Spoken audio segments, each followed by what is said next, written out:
Good evening, good evening. I am Woody O'Brien, your host, sitting in for my good buddy, friend, pal, Charlie McGrath, who I understand is someplace off in China, and he asked me to sit in for him for the hour and talk to you. We're going to also have Doug Newberry joining us in a minute, my other good buddy, friend, and pal, to talk about things going on in the world and changes that we all would like to see happen. Are you with me, Mr. Newberry? I'm with you. Hey, great to finally have you on a show I'm doing instead of the other way around. How are you, my friend? I know this is great. We're having a little role reversal here.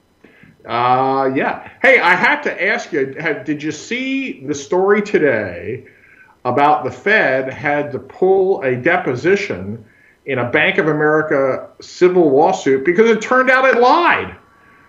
And the Fed lied. The Fed lied. What a surprise that is, that the Fed would lie to protect Bank of America and have to pull back a deposition and statements that had given back in 2010 in what is a civil lawsuit, because it turned out what they said on the record was a lie, which of course shouldn't surprise anyone. But I always like to point out to people that there is a poker tell in this system we have called America. Every gamer, every poker player, every player trying to pick up a girl in a bar, everybody has a poker tell. And this system has a poker tell, which the first one is bankers can do whatever they want and they will never go to jail. As a matter of fact, Doug, in my entire soon-to-be 54-year-old life, I don't think I've ever seen a central banker in handcuffs. Have you? Never. And you know, I may never see them depending on how long I live. And this, of course, is one of the poker tells of the system, which is to say that if you rob a liquor store or a convenience store with a gun, you're going to go to jail if you get caught. But if you steal $1 billion or launder money for a Mexican drug cartel, you just got to pay a fine. If you get caught committing perjury, you can just withdraw your statement and say, well, that's really kind of no longer operative. And this is one of the two big poker tells of the American system. The other one is because truth is organic.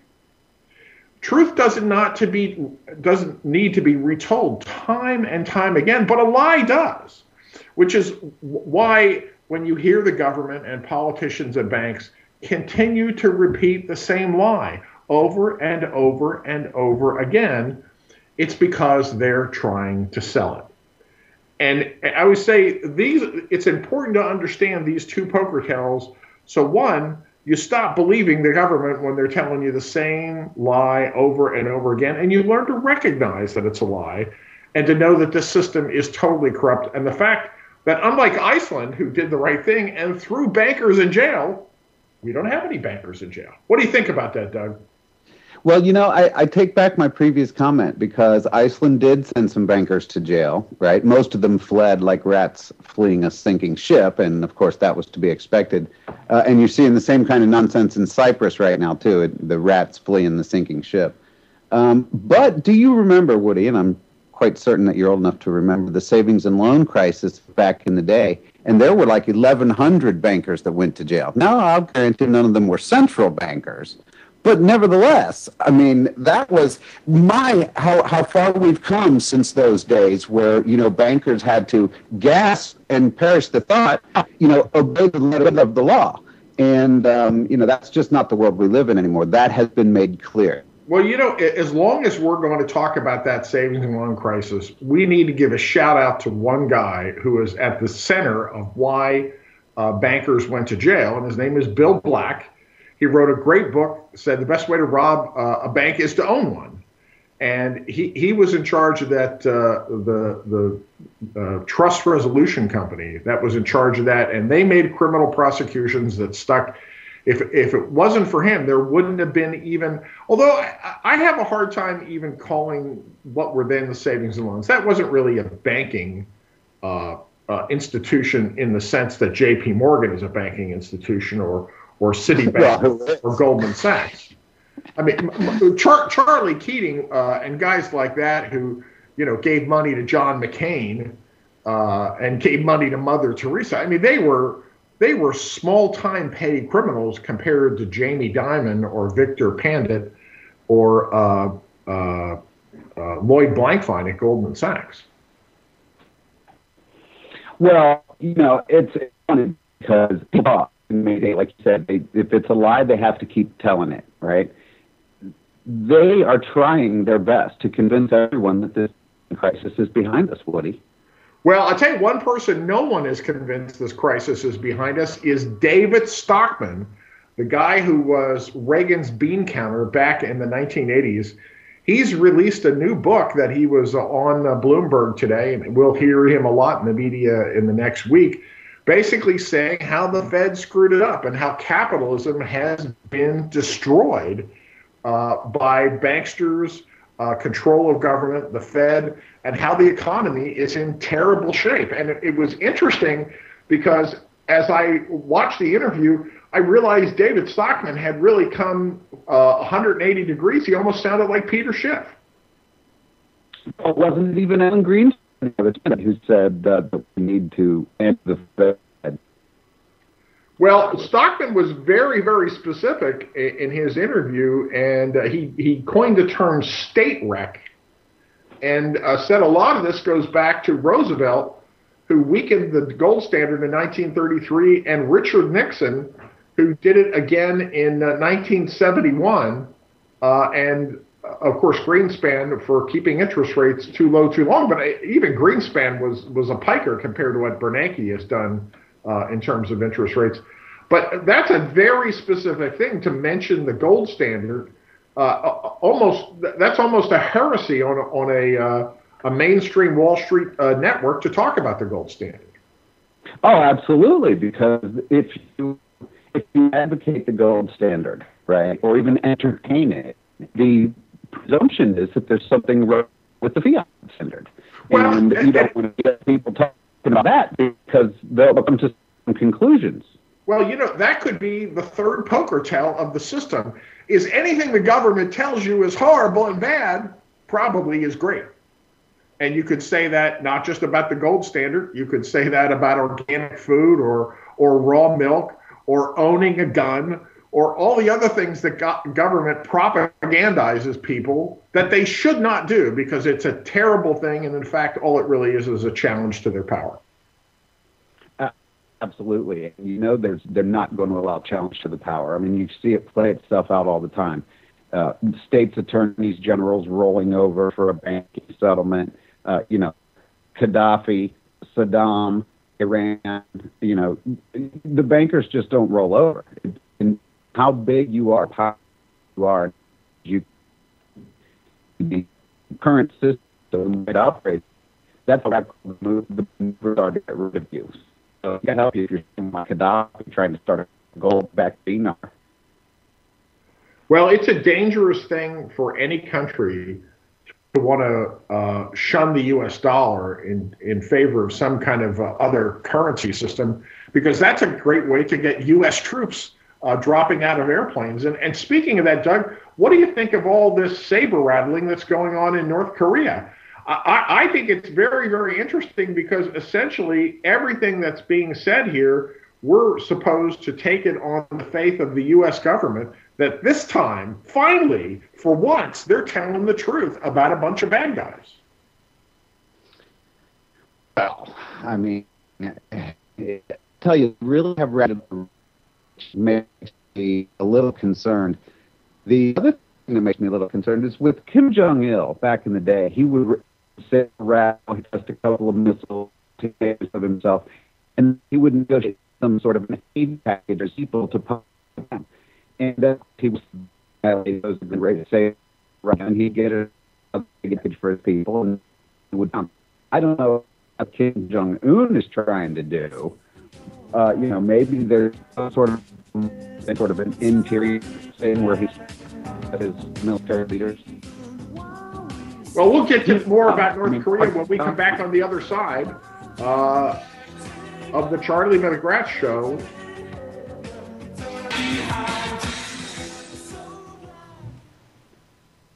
And we're back. I'm Woody O'Brien. Wow, do they have great bumper music here on Wide Awake News. I'm sitting in tonight for Charlie McGrath, who I understand is over in China, and with my guest, Doug Newberry. And we are talking about North Korea. And, you know, Doug, it's the funniest thing as I watch all these news, it reminds me of the beginning of a football game. North Korea has won the coin toss, and they have elected to receive. I actually think there's a great chance we're going to attack North Korea, because that certainly seems to be what the global bankster media is selling, the need to subdue these somehow dangerous people who aren't even powerful enough to feed their own people. You know, I'm with you on that. I'm a little concerned that that the rhetoric this time is actually different. I mean, come on, did you see our people over there flying B-52s over to show a little force? I mean, when was the last time we did that? I mean, North Korea's been making a nuisance of themselves, quite frankly, for decades. I mean, all of my adult life, right? But I don't remember us ever, you know, flying B-52s over there. And, you know, B-52s are capable of carrying nuclear-powered weapons. Well, there's people just stupid enough to believe that war would somehow be good for the economy. But again, I mean, how threatening can a country whose people are surviving on 1,000 calories a day really be? It reminds me a lot of Cuba. The most dangerous thing the Cubans could ever do is send troops to Africa.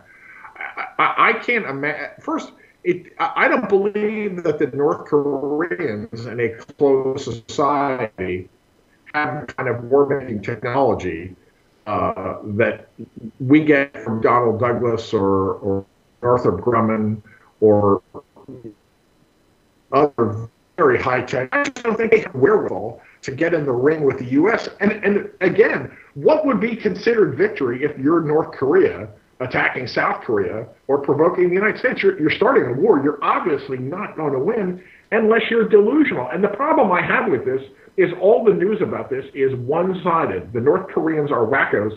I remember before the war with Iraq, Saddam Hussein gave interviews on U.S. Television. I don't know whether it was 60 Minutes or I think it was 60 Minutes, where he basically called out the U.S. government. I want to hear this guy that is supposed to be so crazy. I want to hear him say in English, you know, I want war with the United States. Because at this point, I just don't believe it. Well, you know, it's funny because we were sitting around one day and Mahmoud Ahmadinejad was going to speak at the UN, right? And so, I don't know, whatever channel we're watching, I'm watching it, my business partner's watching it over in his office. We're listening to Mahmoud speak, right? And of course, there's a translator, and what he's saying makes sense, and they're covering it and carrying it for like 10 minutes.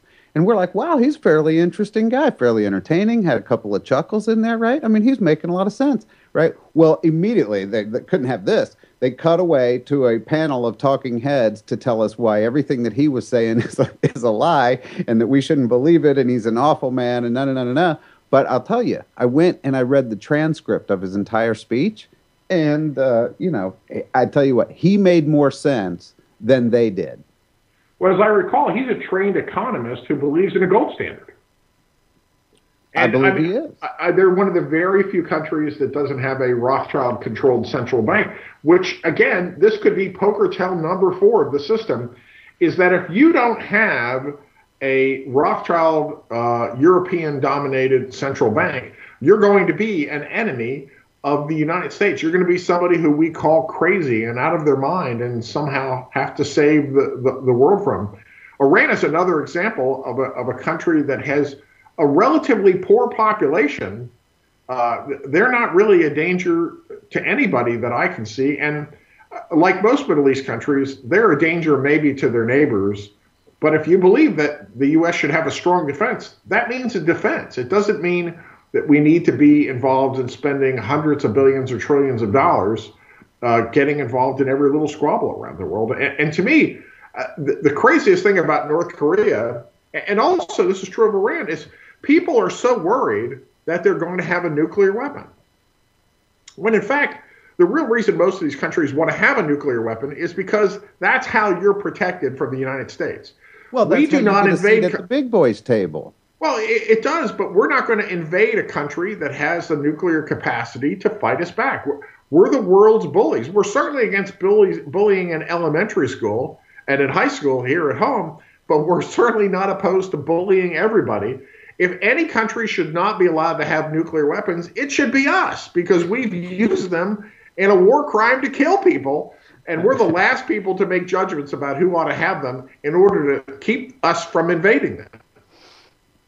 I hear you, brother. I hear you. You know what's funny is that, I was doing Crisis of Reality. Dude, we live in a crisis of reality. I mean, everything that people think, America's number one. We've never made any mistakes. We belong being the policeman of the world. We have to spread democracy at the point of a gun. I mean, it's insane. I mean, what they're talking about is absolutely insane. And yet they continue, Well, we're going to pick this up when we get back. And I want to ask the question, even if all this interventionism is a good idea, how in the world do you pay for it?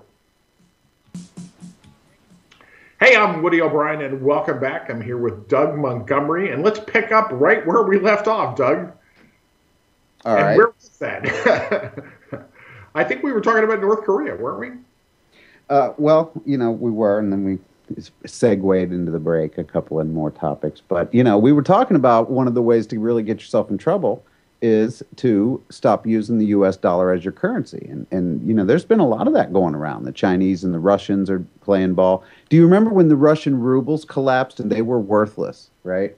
Oh. Pepsi-Cola did a lot of business in the Soviet Union, right? But they made sure that they got paid in vodka. Yeah.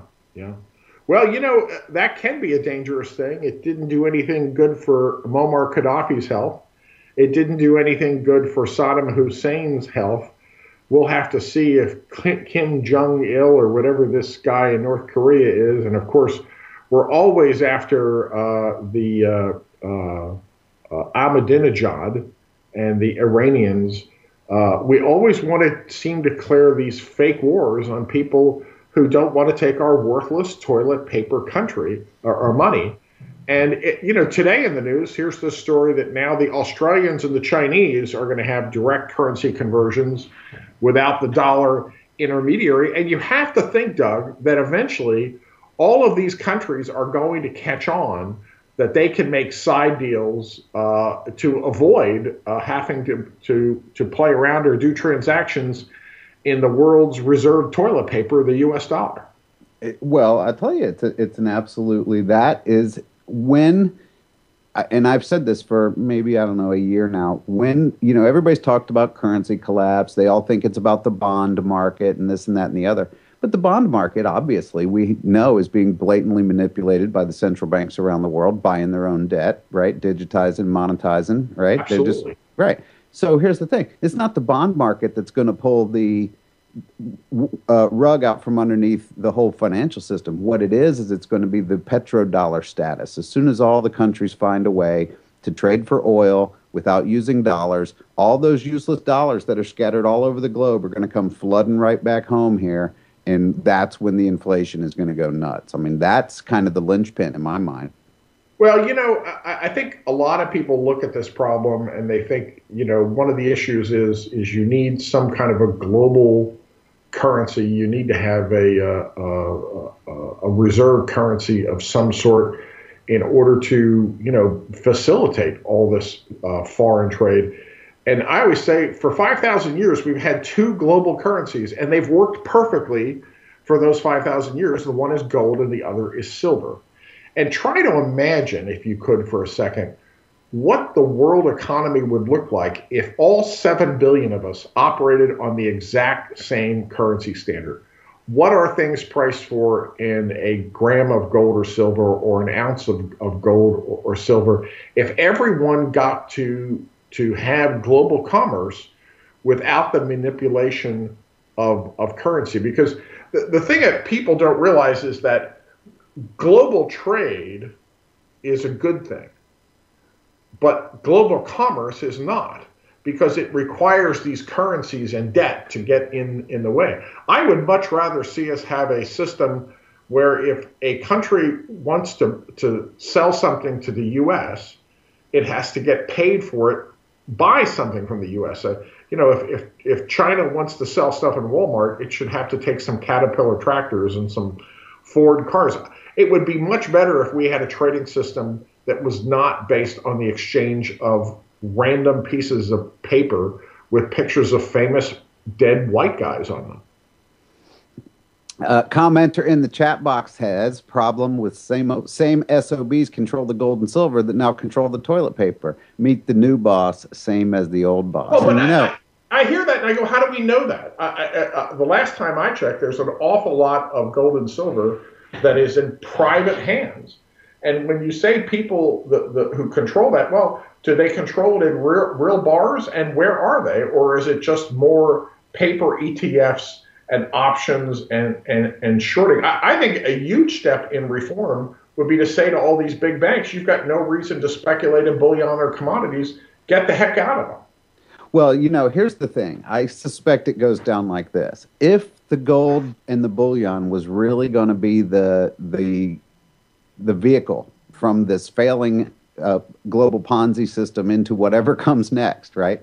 You can bet, Woody, that all those people out there holding all the paper gold are the ones that are getting screwed, and that the big boys who actually have the bars and the tons and whatever, the physical, they're going to get away with the gold. You can bet you they're going to get away with the gold. Well, but they always do. But that's the how thing they got it. The thing is that gold is not the only form of real money. Anything that you have that people need is in fact money. I would say a well with water is money. Firewood is money. Land is money. Seeds are money. Most of us don't need to have an iPhone, but we all need to eat 3 times a day. We all need to have shelter. We all need to have heat to keep us from dying of hypothermia. Things that people must have are money. And there's no reason in the world where we could not have a currency system that was based on some basket of real things like calories of food or BTUs of energy. Or BTUs of energy, kilowatts of energy. There's so many things that we could put. And I think the basket idea is still the best one because, as the caller makes a point, if somebody controlled a gold and silver based system, well, if you had a currency that was based on a basket of things, 6 or 7 or 10, my favorite ought to be a part of that basket ought to be untaxed land that's owned by the federal government. You could have a currency based solely on that. But the more things that you would have in a currency basket, the harder it would be to manipulate.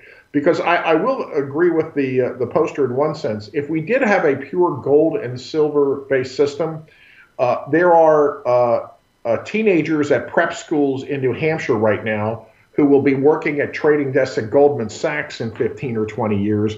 And they would eventually figure out a way to gain any single asset system.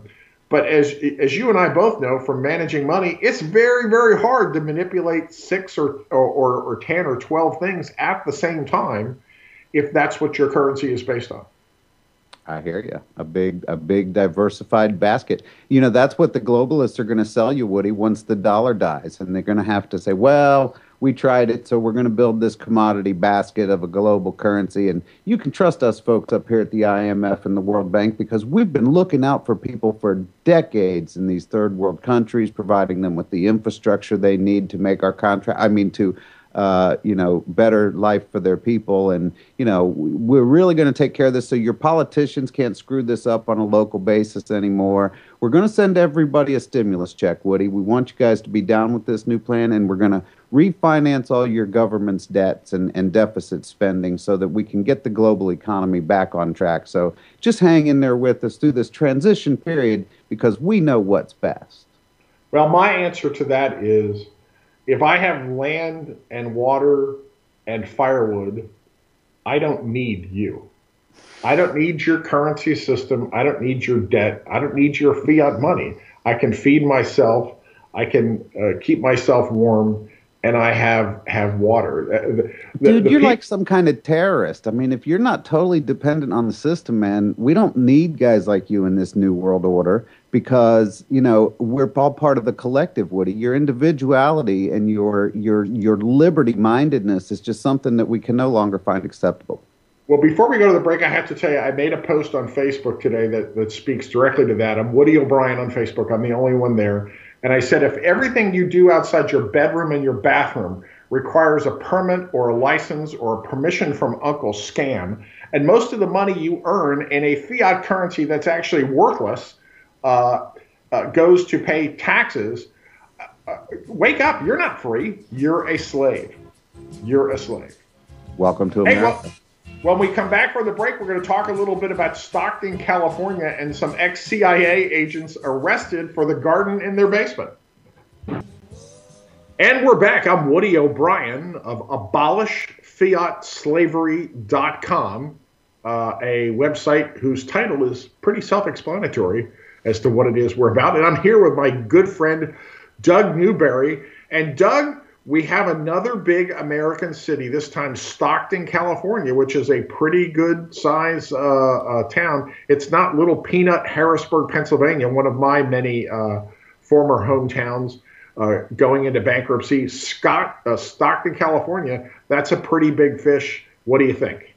Well, I got to tell you, to have it actually go down in California. Look, if you wanted to know how decades of liberal policies play out, all you have to do is look at California. Now, here's Stockton, nice town, 300,000 people live there. And dude, they are so screwed to the wall with their retirement packages for their government employees and whatnot that they are just literally hammered and to the point of bankruptcy. And so now a judge can say, yes, it's okay, go ahead and break all your agreements with everyone and we'll just move on. It's amazing, quite frankly. And look at what's going on in Detroit.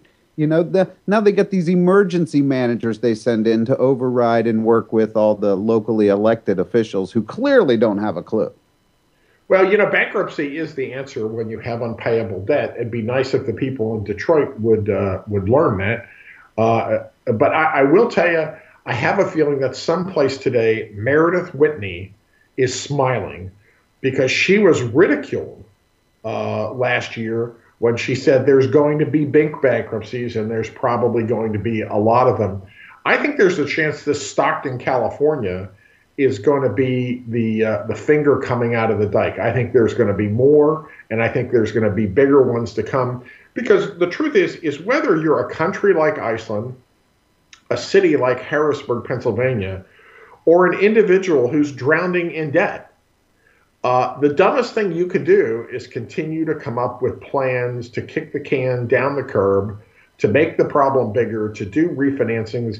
If you have unpayable debt, the correct answer is to default and stop paying and start over.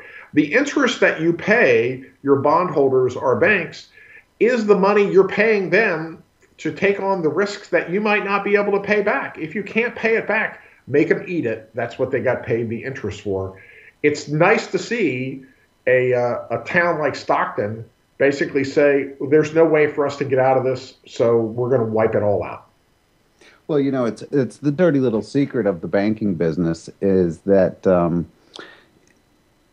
default is the mechanism, right? But they attached such a stigma to it. No, you didn't want to go into bankruptcy. You didn't want to go into foreclosure. You got to keep, you know, you have these moral obligations to pay these lenders back because, you know, they worked really hard to create this money out of thin air and pretended that they made a loan to you, you know. And so here's the thing. The default is the mechanism. Why more people didn't learn that? I tell you, when you do the math on some of these people that are upside down in these homes. I mean, you're upside down 30% in your house. You're going to be making payments for 25 years just to break even on this deal. I mean, it's unbelievable that people haven't walked away like en masse from these mortgages.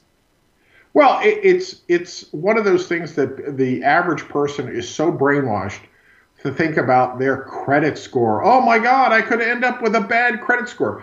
Let me tell you something. The best advice I could give any young person turning 18 and having the ability to borrow money is borrow money from everybody, put the money into bullion, dig a hole, put it in there, and then default on the debt because the money they're lending you didn't exist before they lent it to you. That's the definition of a fraudulent conveyance.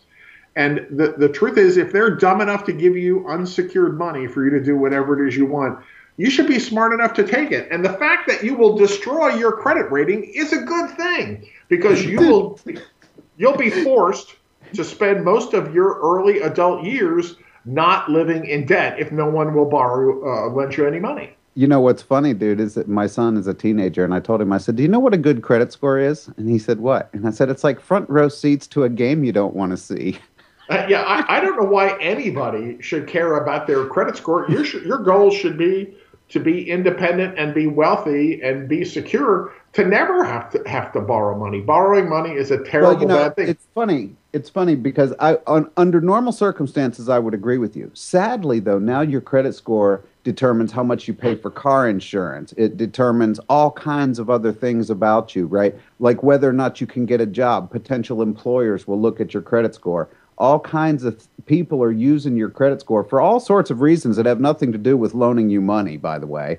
And so, yes, if you have a credit score, you should try to have a good one. If you destroy your credit score because you're going into the tank because of a bunch of debt you couldn't pay, well, then too bad for them. But guess what?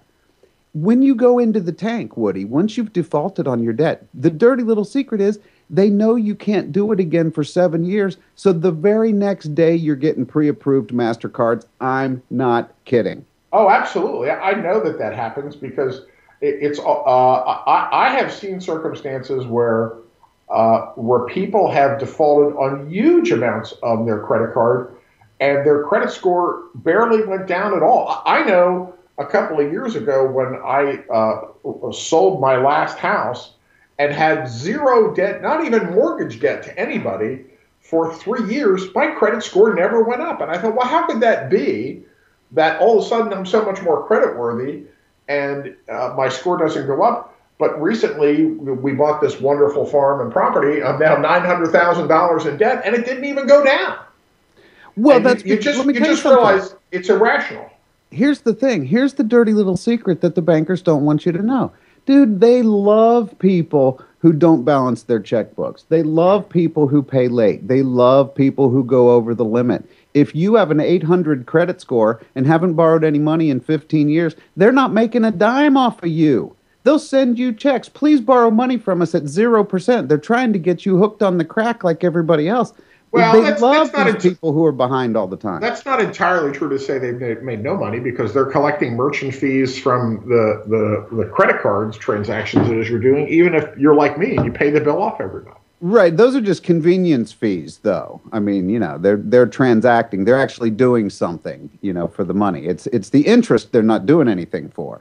Do you know what would be one of the most awesome financial reforms that we could do for this country?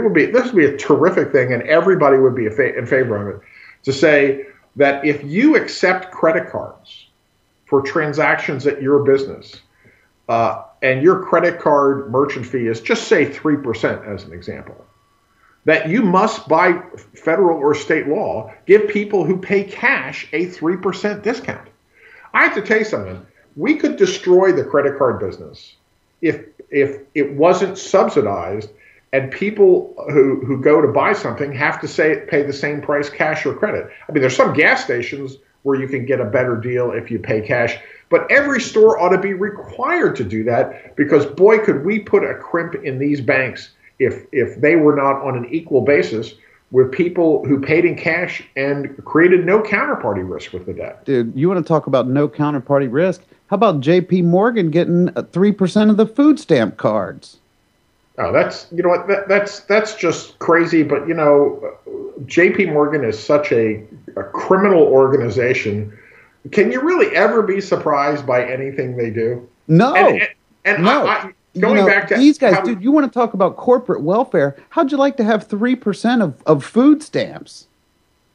Well, of course, the banks are the biggest welfare queens of all. And to go back to what we started the show with, one of the poker tells of the system is these arrogant bankers like Jamie Dimon and Victor Pandit and the rest of them. Not only do these people suck at banking, they're just complete arrogant idiots, and nobody can do anything about them. But the first time anybody ever speaks up against them, I will always remember the day before right before they got Blagojevich out in Illinois. He criticized Bank of America and said the state of Illinois is going to stop doing business with Bank of America. And before you know it, he was in handcuffs. And I guess now he's in federal prison someplace. So that would be poker tell number 5. If you're an important person and you speak out against banks, look out. I would tell you, David Stockman, watch your back. Because that book that he just wrote that directly criticizes the Fed and Ben Bernanke, these bankers have very, very thin skin because they're used to doing whatever it is they want and, of course, just getting away with it. No questions asked.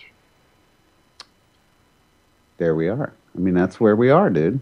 Yeah. Hey, speaking of where we are, we got to talk before we get out of here in the next 6 minutes about this Kansas couple who apparently were former employees of the Central Intelligence Agency who had a SWAT raid on their house because it turns out that they were growing organic vegetables with grow lights in their basement. What do you think of this, Doug?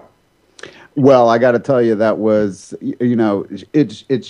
I'm not shocked that because these folks bought some growing equipment, that 7 o'clock in the morning, here comes the team with their assault rifles and bulletproof vests to swoop into the house to, confiscate, very carefully, mind you, 3 tomato plants, 1 melon, and 2 butternut squash. Because these people were, we can't have this kind of thing going on, Woody. There's no GMO in their basement. Well, that sounds like one of the ingredients for one of my wife's organic casseroles that they were seasoning there. But to me, the interesting part about this is if the grow operation for these vegetables was in their basement, how did the police know about this? And the answer is they knew about it from the electric company. Because apparently, if you have a property that has a smart meter, it doesn't just tell the electric company how much electricity you used, it tells them when you're using it. And if you have a grow operation in your basement, at night when your electricity use should be near zero, you're still going to have substantial electric use. And that may have been the way that this couple was targeted, that they were ratted out by their electric company with a smart meter that they weren't able to refuse. Unbelievable. I refused mine. Anyway, we got 1 minute. Thanks for having me. How do people get a hold of you, Doug? People can pop over on Sunday nights, watch my show, markettoolbox.tv. Been doing it for about 7 years, and we'll continue to do so. And they can get to me on Facebook. I'm the only Woody O'Brien on Facebook. Also, abolishfiatslavery.com. And I also run a 401f investment newsletter operation. That is woodyknowsmarkets.com. Hey, Doug, thanks for coming on and help me fill in for our pal Charlie McGrath, who I know will be back soon. And hopefully, thanks for having me. We'll be back on the air with him either separately or together in the future, I'm sure. Indeed. Thanks for having me, Woody. And special thanks to our friends Karen and Gary, who helped us put this off and do the best job we could filling in for Charlie. All right. See you, folks. Take care now. 2012, bring the